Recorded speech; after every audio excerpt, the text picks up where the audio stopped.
दांत की कहानी।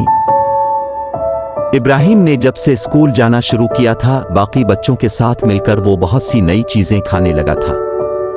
एक दिन उसे दांत में सख्त दर्द हुआ तो आपा उसे डॉक्टर के पास ले गई।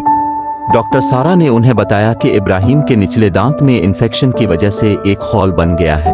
डॉक्टर सारा ने इब्राहिम को उसके दांत का एक्सरे दिखाते हुए बताया कि वो मीठी चॉकलेट्स जो खाने में बहुत मजेदार लगती हैं, जर्म इसके साथ मिलकर हमारे दांत में खौल बना देती हैं और दांत कमजोर होकर दर्द करने लगते हैं। इसलिए रात सोने से पहले और सुबह नाश्ते के बाद दांत लाजमी साफ करने चाहिए ताकि जरासीम हमारे दांत में खौल ना बना सके।